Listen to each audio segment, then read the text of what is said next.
second floor, she moved along the narrow corridor, pausing before an old oak door whose varnish had long since peeled. The doorknob was cool against her skin as she twisted it gently, stepping into a room brightly lit by the last slivers of a dying sun. Emily found herself surrounded by hundreds of eyes that gleamed as the light touched them. An expansive assemblage of antique dolls lining the shelves, perched on chairs, leaned into corners. Each doll was meticulously dressed, their porcelain faces captured in various expressions: serene smiles, melancholic gazes, soft smirks frozen in time. A slight shiver crawled across Emily's skin. She'd never much liked dolls, always finding them unsettling with their eerily lifelike features. Yet these dolls, once her grandmother's treasures, seemed to pulse with an energy that thrummed gently under the surface of their ceramic veneer. Amidst them, a particularly elaborate doll caught her eye, a Victorian beauty garbed in intricate lace and silk, its black eyes seeming to follow Emily as she walked around the room. A sense of unease tugged at her consciousness, a primal instinct to leave their stilted company before evening shadow devoured the fading sun. She resisted, driven by obligation and curiosity, deciding to explore the rest of the room before nightfall. As Emily made her way towards the large window, streaked with grime, she noticed something strange.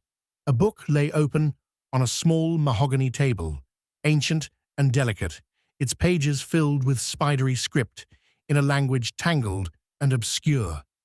A sudden chill swept across her as a whisper echoed in the stillness, imperceptibly soft yet resounding within her mind.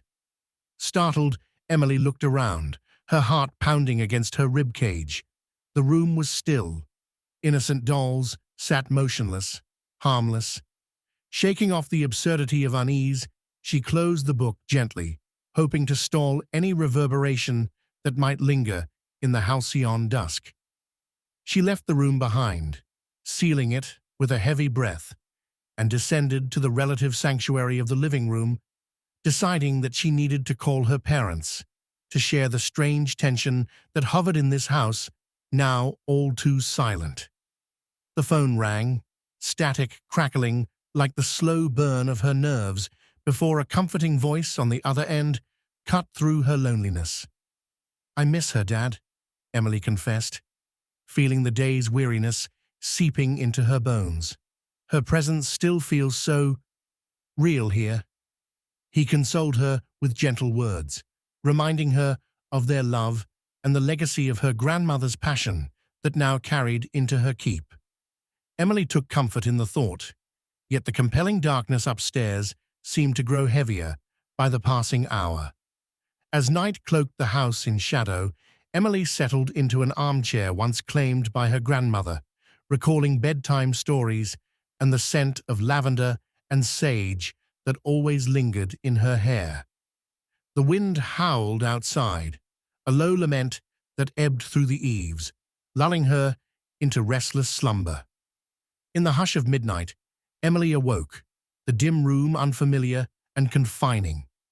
She shivered, realizing the subtle silence was absent, replaced by a distinct, unnatural tinkling sound, like porcelain tapping echoing somewhere beyond the foyer.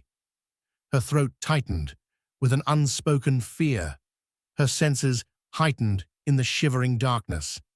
Compelled by a morbid curiosity and a sense of responsibility to the home entrusted to her, Emily rose, her breath shallow, as she crossed the creaking floor.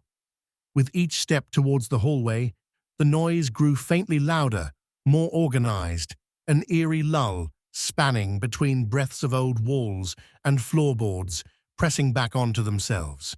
The stairs beckoned, and in hesitant increments, she ascended once more. Yet just as she reached the landing, the tapping ceased, leaving only the vibrating tension in her body and the haunting memory of her grandmother's voice whispering the enduring refrain. Keep them safe, Emily. They are a part of us.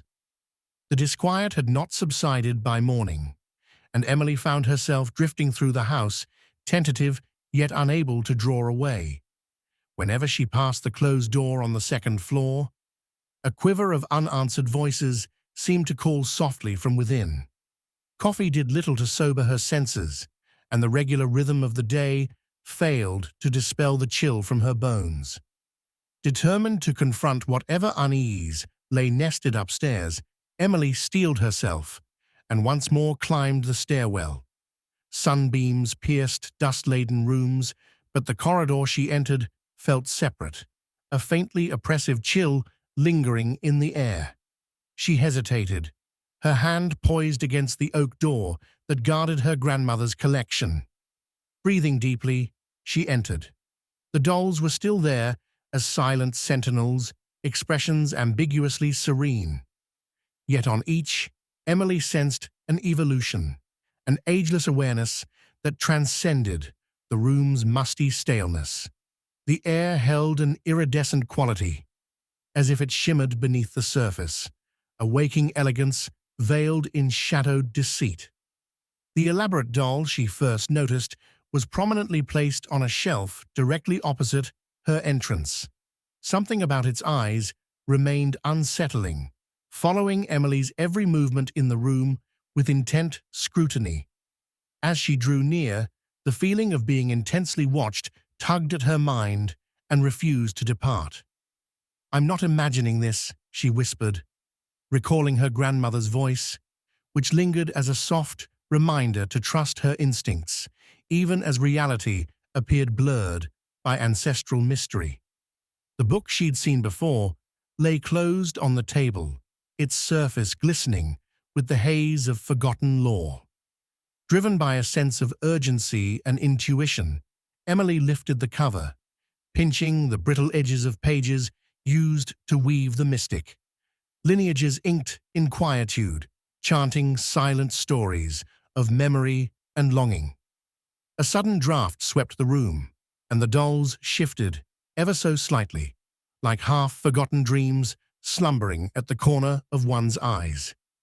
Whispers arose, mingling in a cacophony of murmurs as Emily glanced about, stricken by a dawning comprehension of their soulless unity.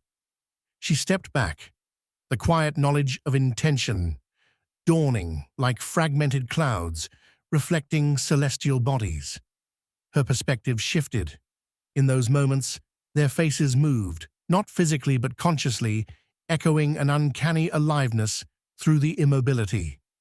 Understanding danced elusively before her until, trembling with an unfamiliar intensity, her focus rested solely on them and the unyielding power they obediently radiated.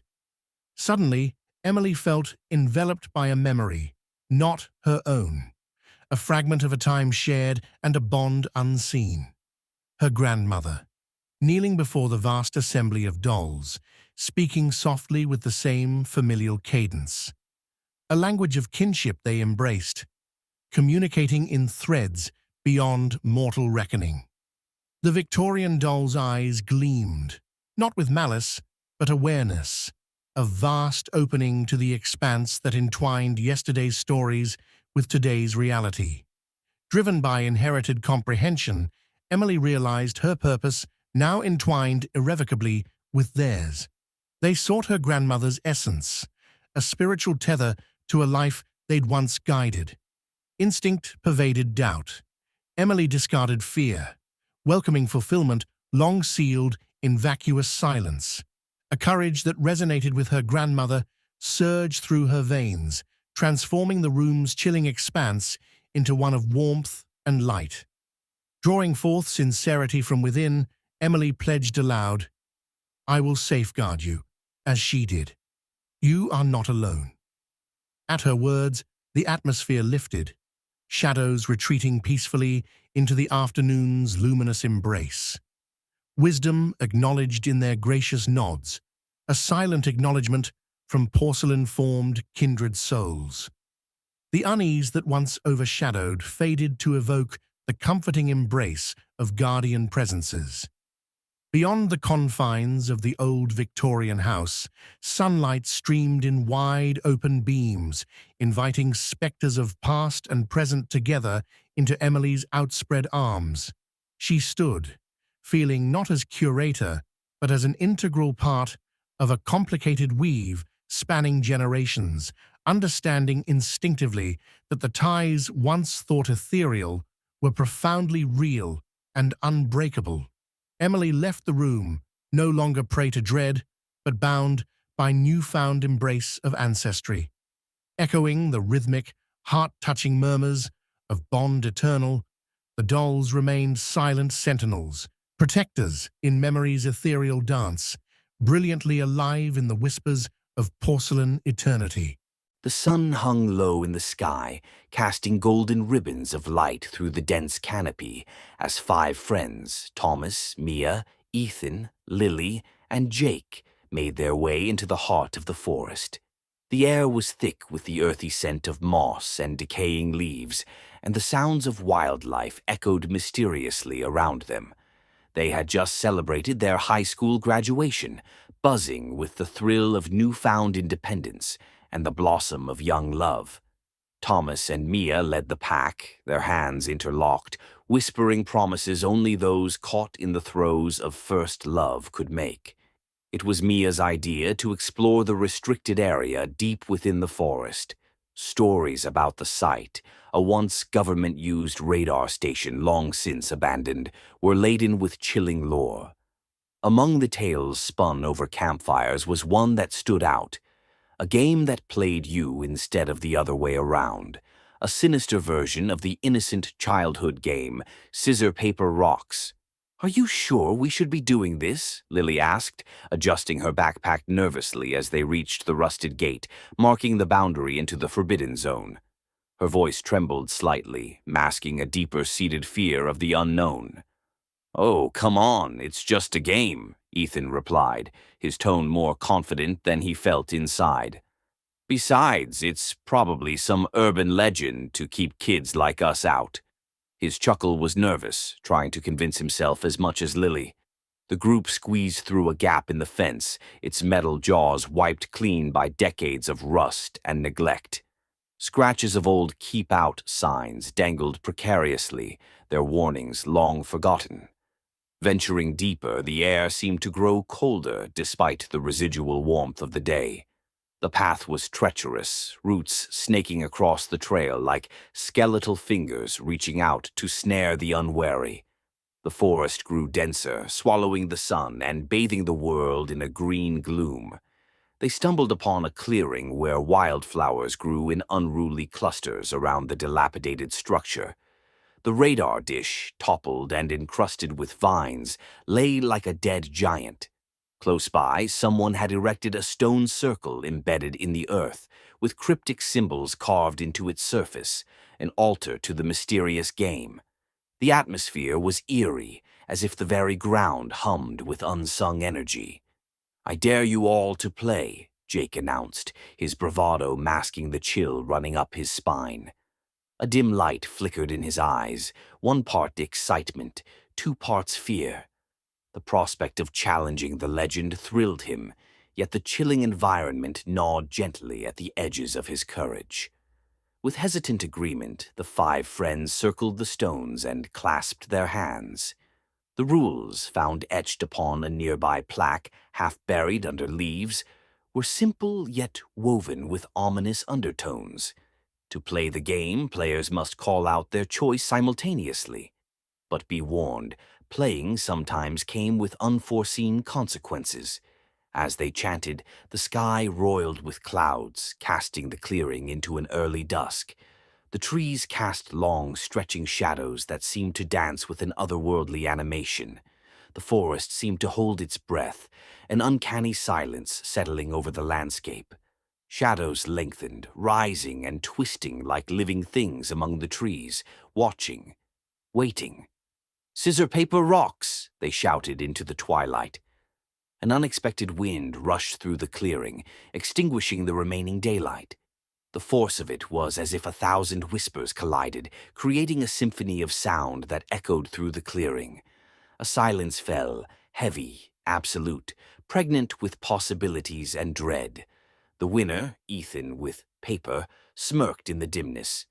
See? Nothing to it. But his laughter was cut short as the earth trembled beneath their feet. The symbols on the rocks glowed with an eerie luminescence, pulsating rhythmically as if in time with a heartbeat deep below the earth. And then, nothing. Only the calls of distant night birds echoed through the trees. The world resumed its deceptive calm. Probably just a trick of the light, Thomas muttered, though his voice wavered, betraying his unease. Minutes passed, and slowly, unease settled over the friends like mist rising from the forest floor. They decided to leave, assured they'd survived the ordeal unscathed. Yet, as they walked away from the clearing, the woods echoed with a whisper, a distorted refrain murmuring the game's choices. The deeper they went into the forest, the stronger the feeling that they were not alone. The path out was different, twisted impossibly as if the forest itself conspired to keep its secrets hidden. Mia glanced about, realizing with growing panic that they were lost. The trees, once familiar, now seemed to conspire against them, branches nodding into sinister shapes as they blocked the sky. Noises followed them, cracking twigs, distant rustles. It felt as if unseen eyes watched their every move. When they finally paused to regroup, Jake counted heads, a look of confusion and horror washing over his face. "Where's Ethan?" His voice cracked, a mere whisper swallowed by the forest. The friends looked around frantically, calling his name, but their voices fell flat, eaten by the unnatural quiet. Shadows moved silently at the corners of their eyes. In the encroaching darkness, a shadow emerged. It was Ethan, but something had changed. His stance and eyes were vacant, hollow of the life they once brimmed with. Ethan," Lily stammered, reaching out tentatively. Her hand almost touched him when the air around him seemed to shift. He opened his mouth, but instead of words, a cacophony of cries emanated, a language of anguish and despair. His form shifted, flickering between reality and some other terrifying form. The forest around them trembled anew, the trees seemingly alive with ancient breath and terrible knowing. Realization set in. Whatever specter controlled the game had claimed Ethan. The shadows themselves seemed to clutch at the remaining friends, tendrils weaving through the air with a life of their own. An oppressive pressure squeezed the air around them.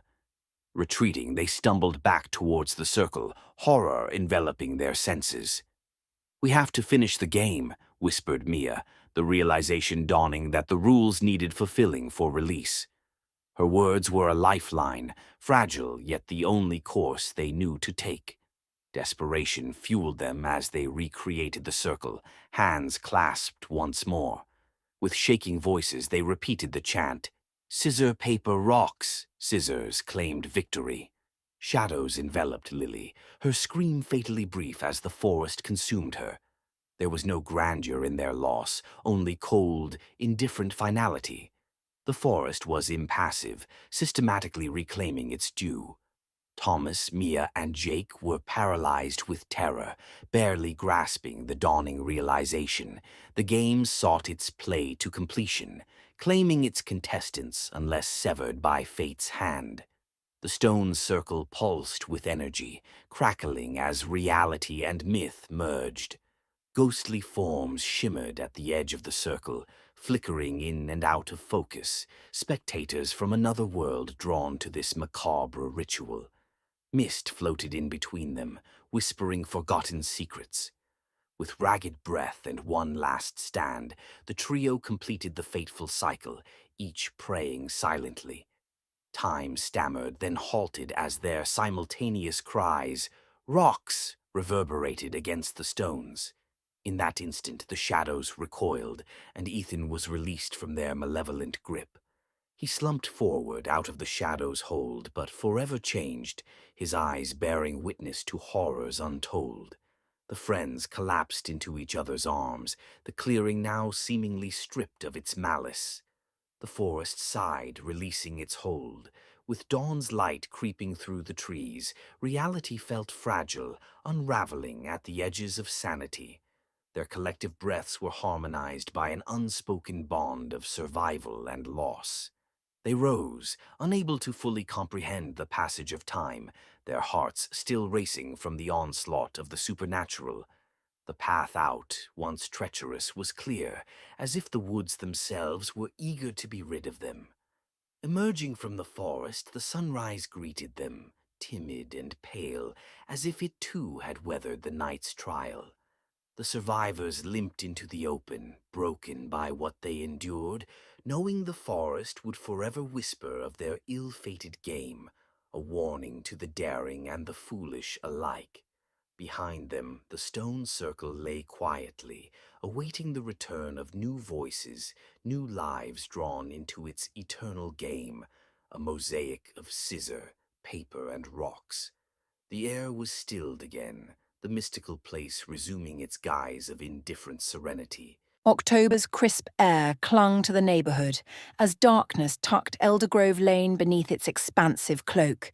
The wind danced through brittle leaves, gently persuading them to join its nocturnal symphony. Inside one quaint lantern-lit house, Sarah Dennison settled on her couch with popcorn and a bottle of wine, prepared for her yearly Halloween ritual. A devout horror movie fanatic, Sarah reserved this night to indulge in back-to-back screenings of cinematic scares. Friends often teased her about watching these films alone, especially on Halloween. But she knew the thrill was incomparably sweet when tasted in solitude. The opening credits of The Haunting unfurled across the television, eerie strains threading through her cozy living room like whispered incantations. The glow of jack-o'-lanterns on the porch flickered against fragile glass window panes, their monstrous grins watching an unseen world beyond. 30 minutes into the film, the story's tension mirrored the mounting suspense within the room.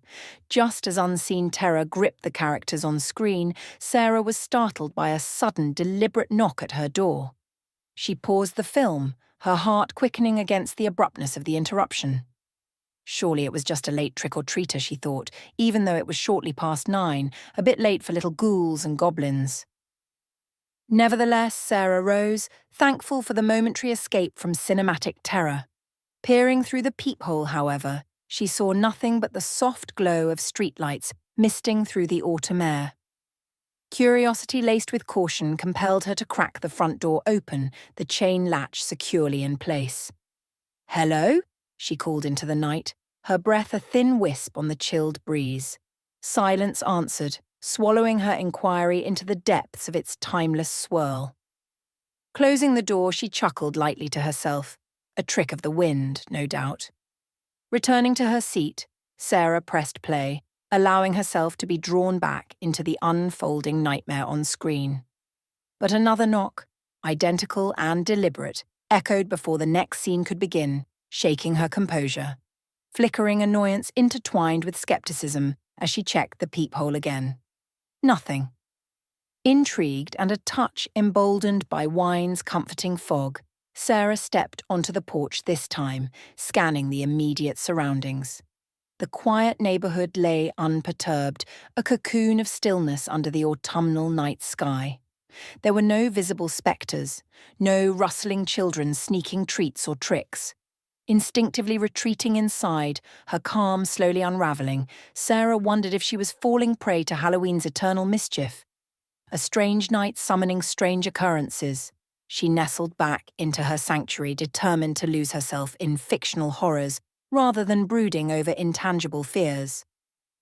An uneasy peace settled around her as the movie reached a crescendo, yet no sooner had she begun to relax when a louder, more insistent knock reverberated through the room, leaving her no choice but to confront it once more. Confusion turned to apprehension as she checked the door again, hesitating longer this time. She swung it open, stepping out onto the porch with equal parts caution and irritation. "Someone there," she pressed, trying to mask the tremor in her voice. She heard it then, A soft shuffling movement from behind the frosted bushes bordering the porch. Shadows twisted in the faint glow, transforming mundane shapes into grotesque spectres. "Who's there?" Sarah's voice wobbled. Less a command, more a plea. The bushes rustled lightly, whispering secrets she preferred remained veiled. Then, the moment shattered.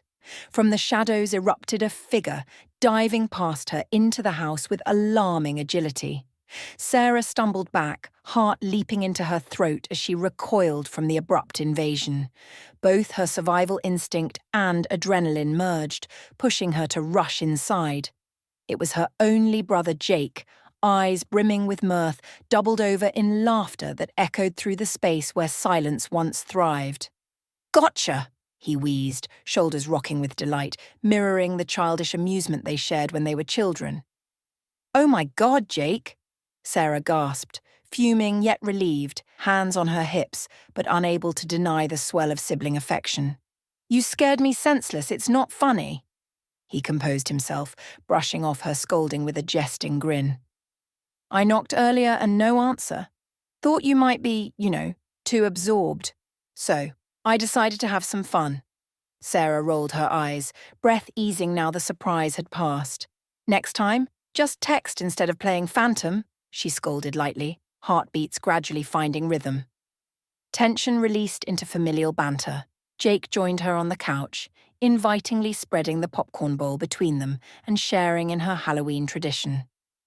Normalcy reclaimed the room, the earlier terror recast in softer hues as laughter took root. Outside, the wind's low moan continued tracing paths around Eldergrove Lane, wrapping the house in autumn's transient tapestry, unaware of the shifting perceptions within. The warmth of shared company renewed the evening, even as shadows continued to weave their dance across Eldergrove Lane, taunting boundaries of the familiar. As sibling camaraderie settled over the television's faint glow, Sarah and Jake exchanged musings about legendary horror stories and childhood phobias, entwined in nostalgia. The wind hummed gently like a distant lullaby, coursing through cracks and into the cozy haven. Time passed without distinction until Jake suggested a switch to something lighter. A comedy, perhaps, to dissolve the dark shroud Halloween traditionally draped. Sarah agreed, glad to shift away from tension, her mind still lingering on the earlier fear. Just as Jake fetched his phone to recommend a film, a new knock, bold and intrusive, riddled through the door, a fourth herald, intruding on their laughter. "What, did you order pizza or something?" Sarah quipped to Jake, half expectant. "I didn't, no." Jake shrugged, rising to answer the insistent call. Concern shaded Sarah's amusement, a fraction of the earlier chill creeping back. She trailed behind Jake as he opened the door wide, revealing heavy night pressed against the threshold. No sooner had he blinked at the vacancy when it filled with an enveloping figure, all cloaked in darkness, hulking under the now ebbing streetlight, a ghost of primal terror unequal to any past haunt. Panic drew a stranglehold on her senses. Fight or flight grappled within her instinctive core. Yet Jake, still riding the thrill of surprise, stepped back, unaware of the shadow looming like night birthed from elder tales. The figure moved with horrifying deliberation. Its reach extended and seized Jake with powerful vice-like grips, dragging him from safety, resolving veil to flesh, nightmare to reality. "Jake!" Sarah's scream ripped through the shrouded space, her feet frozen on terror-locked tiles. She lunged to the door, heart racing with desperation.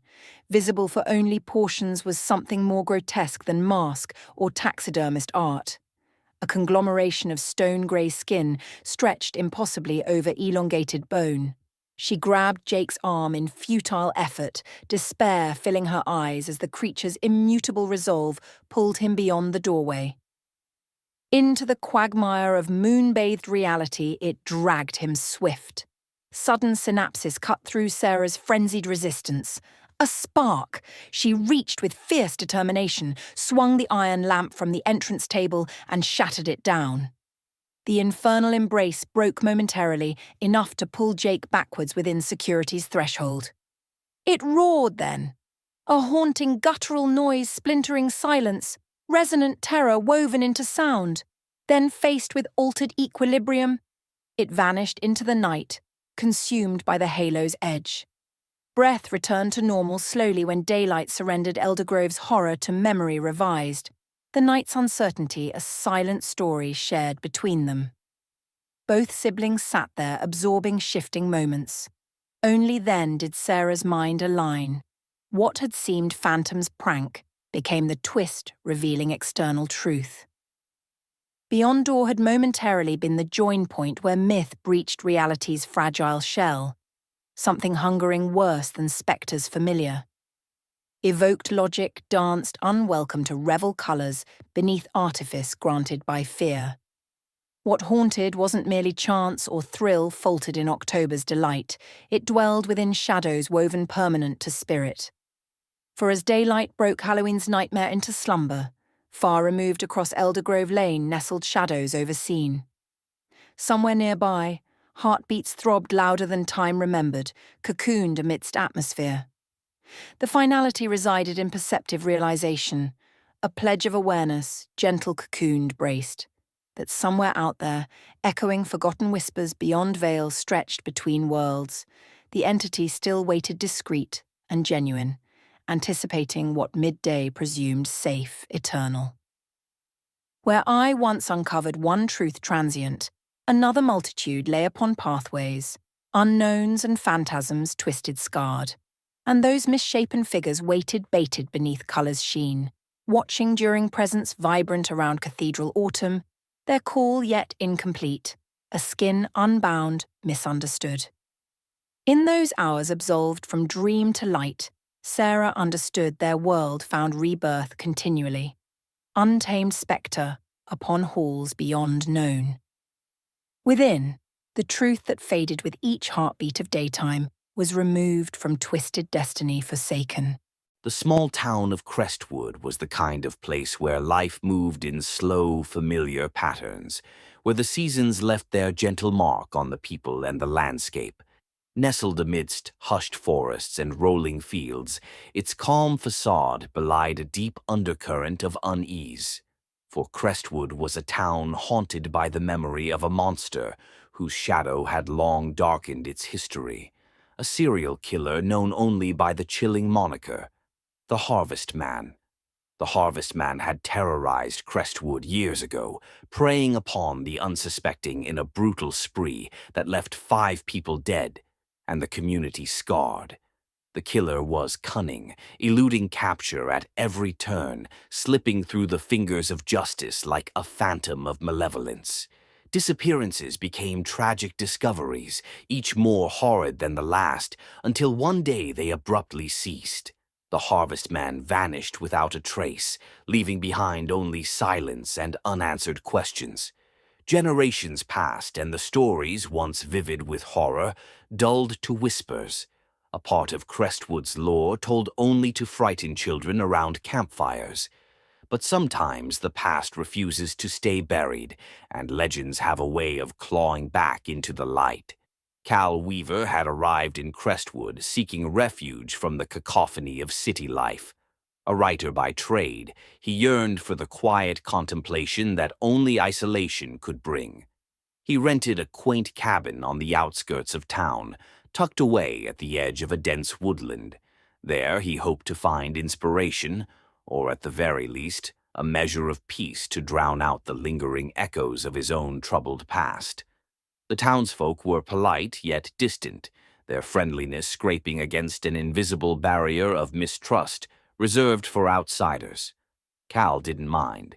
He preferred solitude, finding comfort in the company of his thoughts. His days were spent wandering the woods, collecting fragments of stories from the landscape's subtle whispers. It was on such a solitary walk that he stumbled upon an odd mound of stones, carefully arranged in a rough circle deep in the forest. Intrigued, he paused to examine them, running his fingers along the moss-covered surface. The stones seemed unnaturally cold, and Cal felt a chill prickle the back of his neck. As he straightened, he sensed a shift, as though the trees themselves were absorbing his presence. The wind sighed through the branches, carrying a sound that could almost be mistaken for distant, mournful laughter. Troubled, Cal returned to his cabin, where he penned notes with feverish intensity, channeling the day's experience into prose. That night he dreamt of shadowy figures moving through the trees, their faces obscured, their eyes glinting in the moonlight like polished stone. The dreams persisted, growing more vivid with each passing night. Each one brought Cal closer to something intangible. Sometimes he saw a face, sometimes heard a voice, as though the figures were trying to communicate. He awoke each morning with a sense of looming expectation, the weight of it pressing down, ripe with unspoken portent. As the days blended into each other, Cal began to notice subtle changes both within and without. The cabin creaked and groaned at odd hours, as if settling into discontent. Shadows lingered longer than seemed natural, pooling in corners and stretching up walls with strange inertia. Meanwhile, Crestwood prepared for its annual fall festival, a tradition meant to celebrate the harvest and community, even as it warded off the ghosts of its darker history. Cal, driven by restless curiosity, attended. The townsfolk gathered in the square, their laughter battling against the chill in the air. Stalls brimmed with crafts and treats, and the scent of cider mingled with the crisp autumn breeze. Yet, beneath the surface there was tension, a watchful air that hung over festivities. As Cal wandered through the throngs, he caught snippets of conversation, half-hushed and fearful. Mentions of disappearances, of omens and bad luck. Some spoke of restless spirits. A woman with steel-gray hair and eyes sharp as flint caught Cal's arm, her grip unexpectedly strong. "The forest remembers," she said, her voice a rasp that dug into his bones. "Beware the places where the light doesn't reach." Her words followed Cal into the twilight hours, haunting his steps back to the cabin. That night sleep came fitfully, stealing away in fragmented moments as dreams crowded in.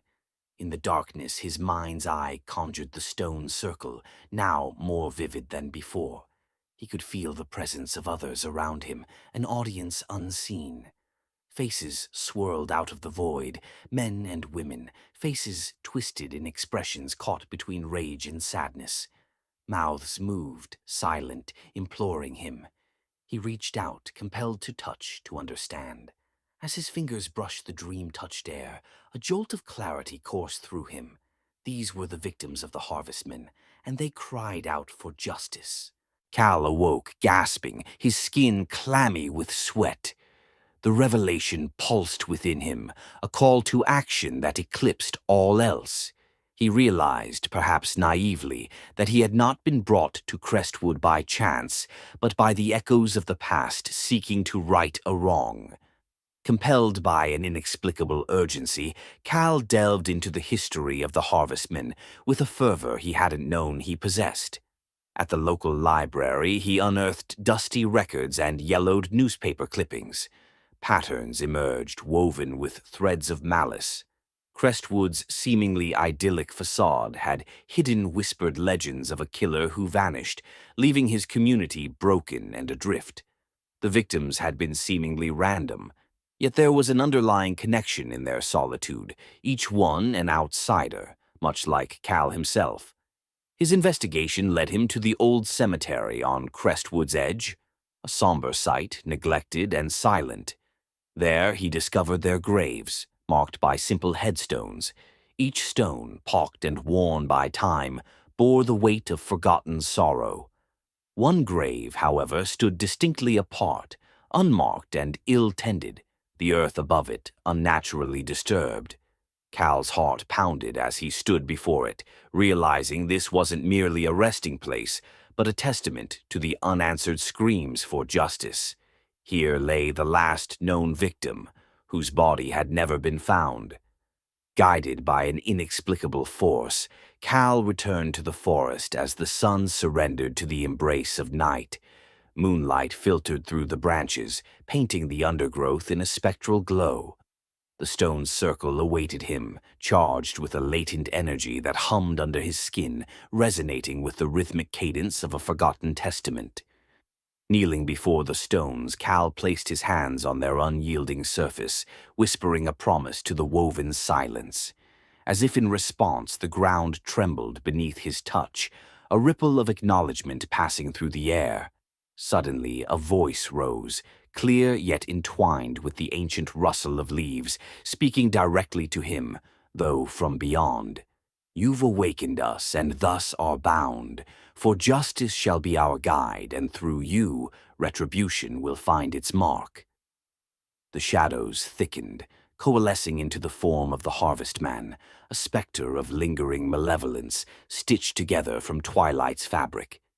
Yet Cal understood instinctively that this was not the true killer, but a construct, a manifestation engineered by the awakened spirits as gatherers of their lost authority.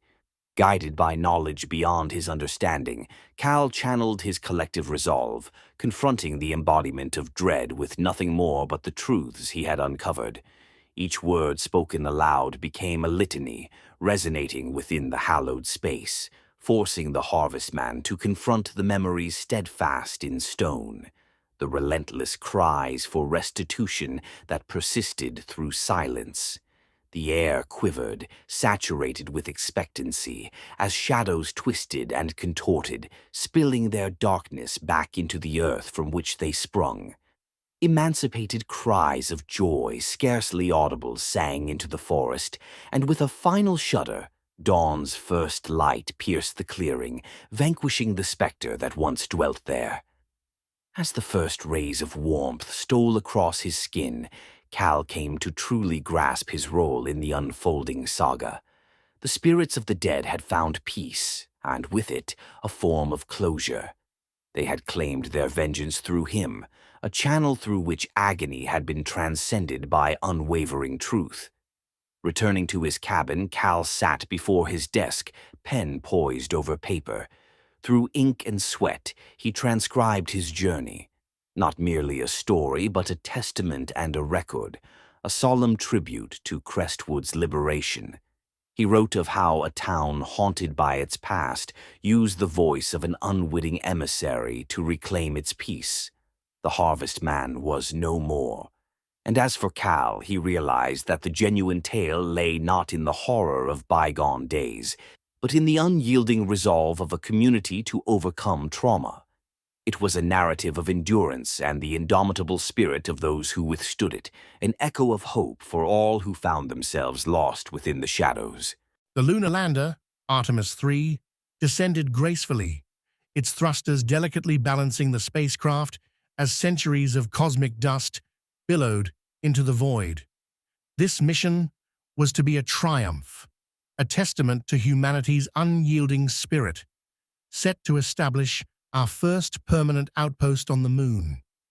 But as the lander's legs touched the alien soil, Lieutenant Commander Ethan Walsh already sensed an ominous undercurrent that wouldn't be dispelled by the lunar dawn. Disaster struck before the landing. A ferocious solar flare unleashed a barrage of radiation that overwhelmed the lander's systems, leaving it crippled.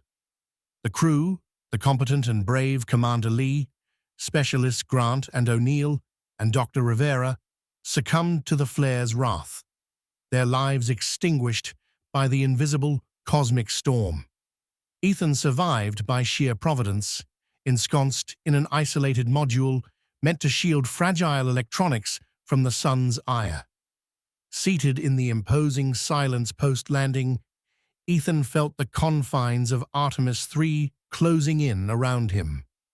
The silence was palpable, a living entity that pressed down upon him.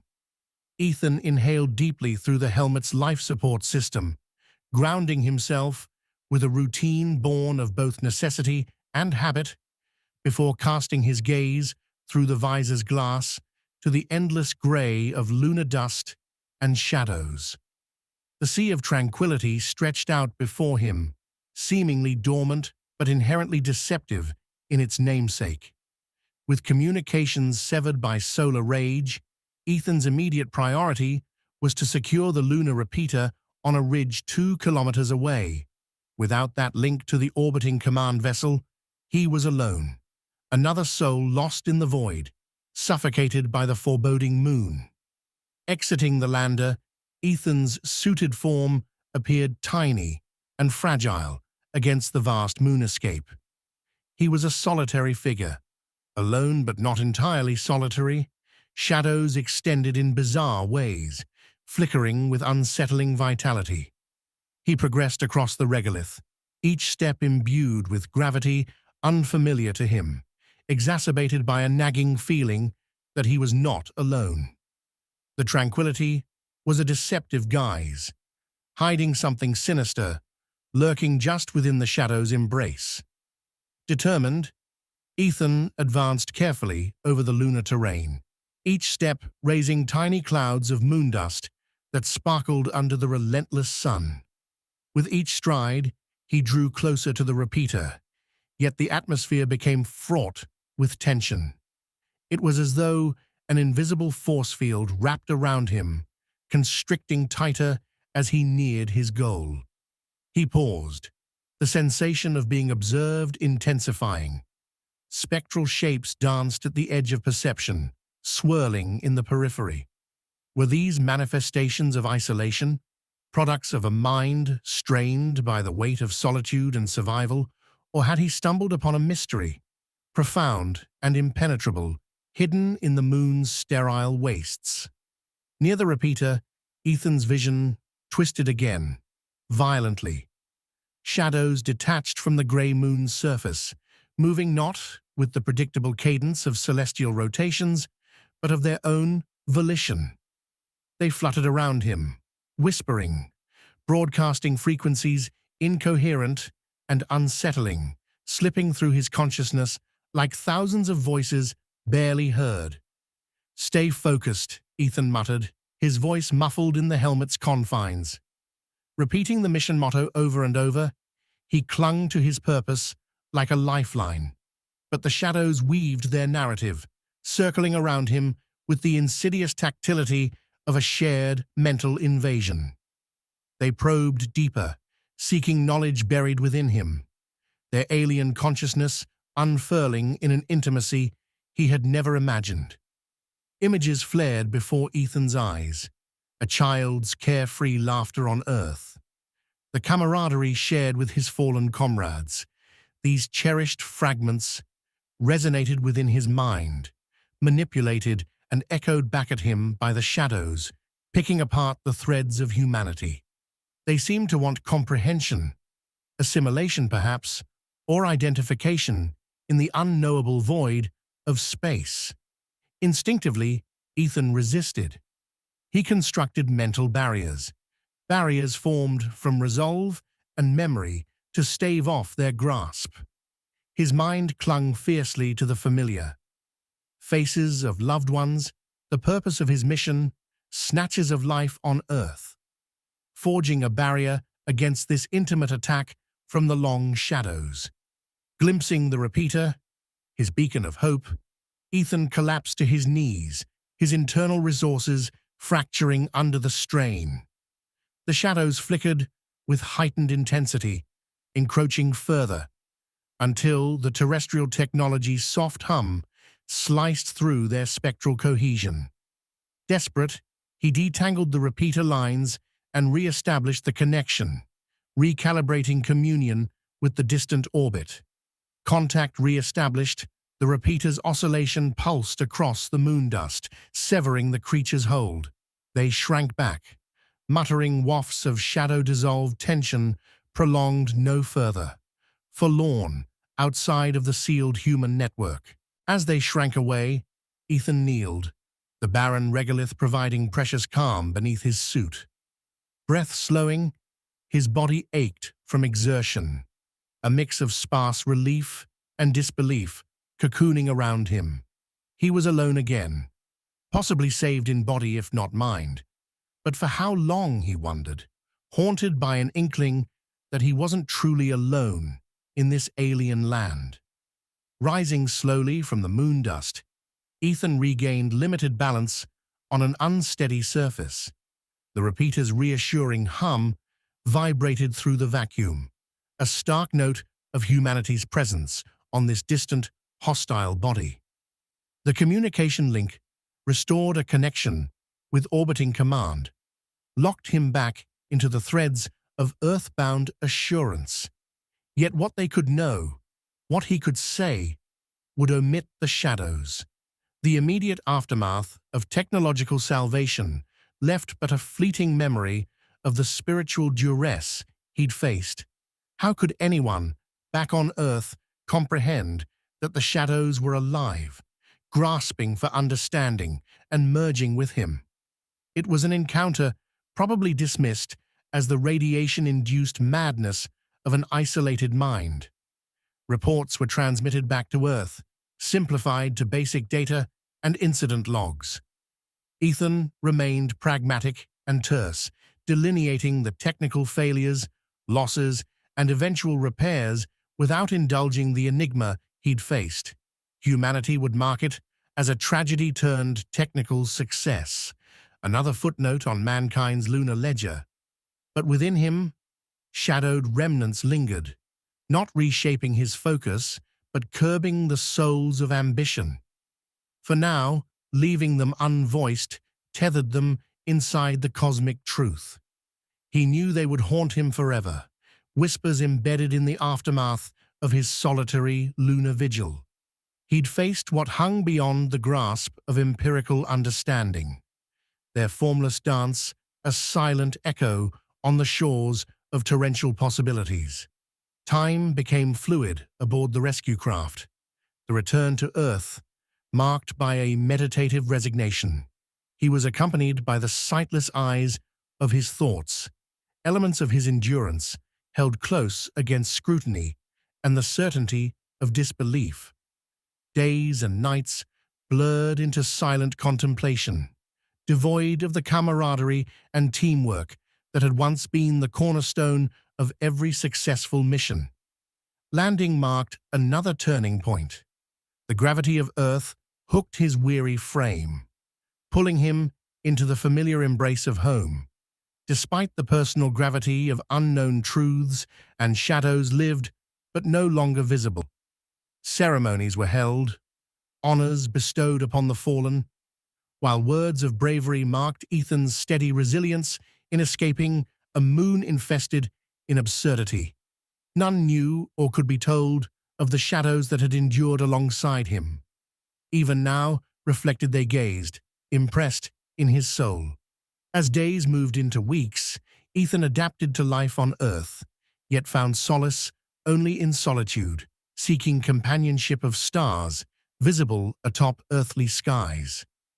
When night fell cold and promising, he stared into infinity, searching for truth within each gleaming point of light, knowing the shadows lingered somewhere out there behind the lush cloak of cosmic night.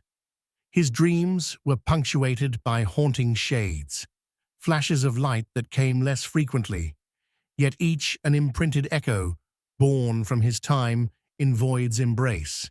He accepted, if only to himself, that his bond with the quiet lunar surface, its sentient shadows, could not be severed by distance or time.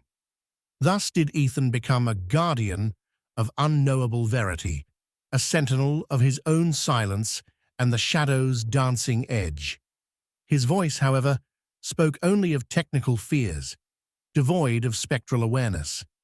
Humanity relentlessly ventured again, guided by unyielding curiosity, eternally blind to the moon's shadowy inhabitants. Journalists forewent another story, as Ethan's lips remained sealed, ignorance tributary to mystery, a trusted, valiant facade shielding Ethan's knowledge under the chaste veneer of an explorer who'd returned from darkness unscathed.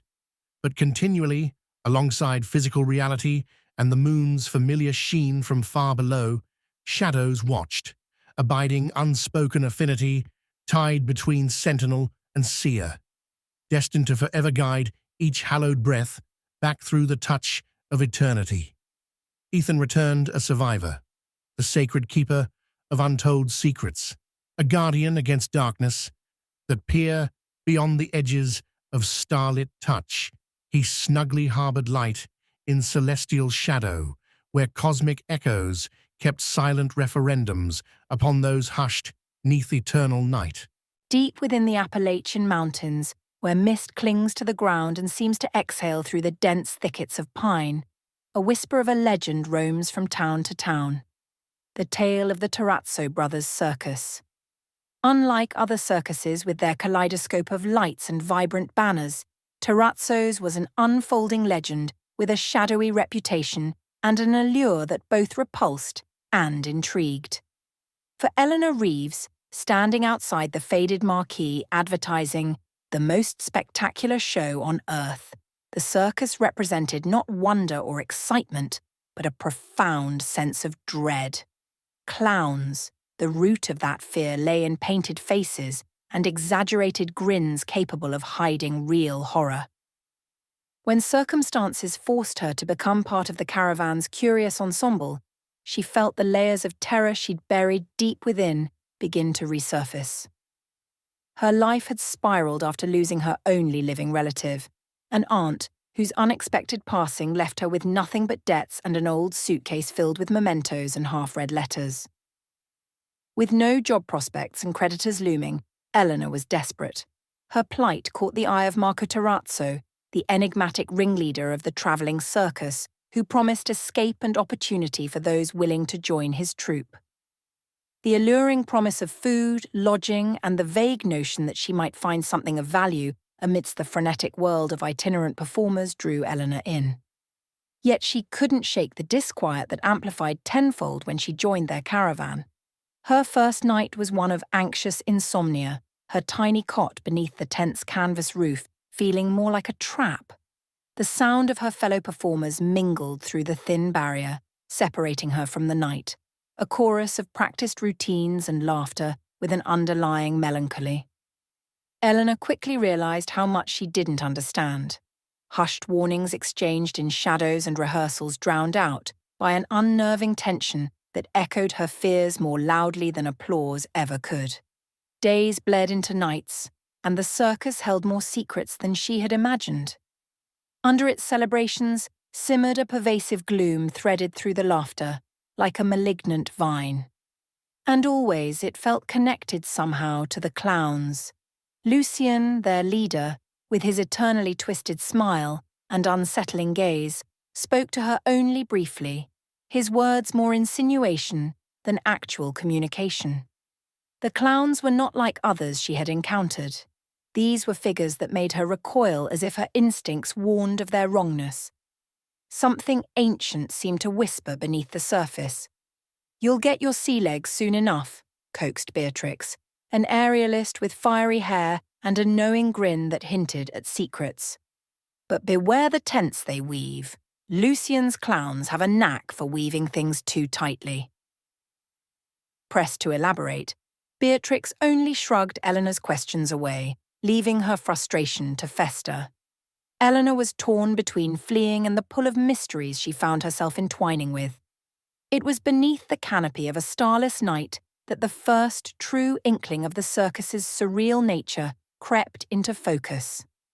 Exhausted from a day of menial labour, carrying jugs of water, checking rigging, and maintaining caravans, Eleanor stumbled upon a spectacle beneath the darkened tent spire. The main tent was supposedly empty, yet, peering through a tear in the fabric, she witnessed Lucien and his clowns at a private rehearsal, a macabre dance of shadows and laughter. Their painted faces flickered in the dim lamplight, moving in eerie synchronicity as if guided by something beyond the immediate, tendrils of time and intent not meant for understanding. Lucien caught her gaze, his eyes glinting a question that required no verbal answer. The clowns broke formation, and Eleanor skittered away, breathless, a cold unease gripping her as she fled into the night. Sleep was elusive, her thoughts a whirlpool of questions, her fear of clowns transformed into something deeper. Rumours whispered among carnies, furtive and palpable. Fear prickled every nerve when she crossed paths with them. Gerald, an aging juggler, noted her distress and offered words of encouragement like a mentor. "Be careful round here," he advised one evening, adjusting the worn cap perched on his greying hair. "Things have gone missing before, and so have people." His tone was gentle, yet his words struck Eleanor. "Answers